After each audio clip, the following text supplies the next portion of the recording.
Well, this is a crying shame.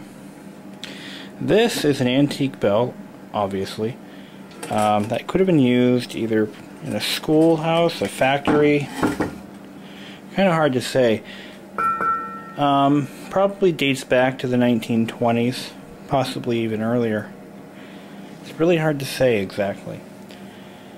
I believe it's missing the cover for the clapper assembly, although I could be way off base here. It will never run again. It's just in too bad condition. I couldn't possibly ever attempt to power this thing up, even after tearing it apart. I've noticed that there's a few things wrong with it. This box contains a relatively powerful electromagnet, which moves the clapper back and forth. It swings like this, and there's going to be a magnet inside somewhere. And what happens is, when the clapper moves towards the gong, it releases this adjustable contact and breaks the power to the magnet. Clapper then swings back down, touches this contact, powers up again momentarily, and it does it rapidly. That's how a bell works. And pretty neat little mechanism there. Very simple too. Here are the power lugs for the magnet, and that's it. This thing weighs a ton, probably 30-40 pounds or so, maybe even more than that.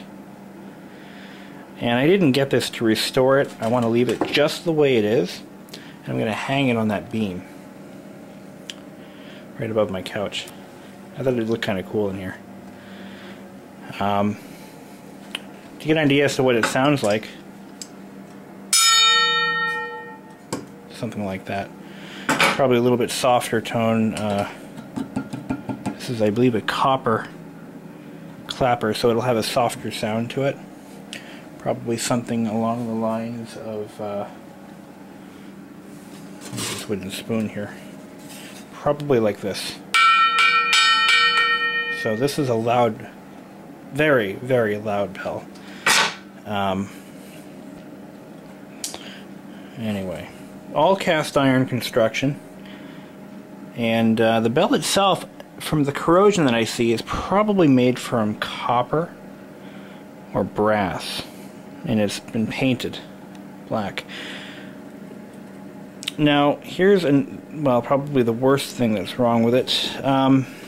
This is adjustable for different sized gongs, and there's a whole section of this rail that's been broken off, and I have the pieces. So it could potentially be brazed or welded back together, but again, I'm not going to waste my time with it because it's just a decorative piece. I'll never have a practical use for a bell like this. I really just wanted it to hang on the wall, and I thought it'd be kind of cool. I've never seen a bell that looked quite like this before, not in person. So anyway, so with that problem there, the bell can never be, or the gong can never be adjusted again to be in the correct position in relation to the clapper, unless I were to fix it. Now, it is entirely fixable, that portion, but I don't know what lurks inside this box. You know, it doesn't look too healthy. I think I'm going to try to take the box off and see if I can't see what's inside. Why don't I try that? Well, I can't really get inside that box. I can only see what's visible through this crack. I see a massive coil right here and a return spring that attaches to the arm. This screw, I tried to move it. It will not budge, and it will snap if I continue going. So I got a really cool decorative piece, not a functional one. So let's see how it looks up on the wall.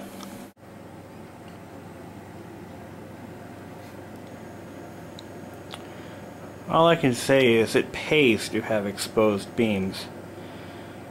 What a workout that was. Oh my god. I think it might be upside down, to be honest, but I don't really care. Looks pretty cool. Let me turn this light on here.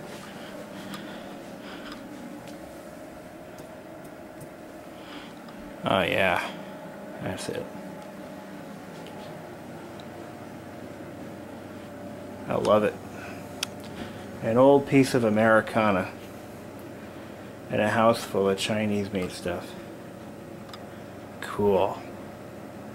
Now, if only it ran. If only I could get it to ring. Use it as a doorbell. Yeah. Although I really do wonder where it was used.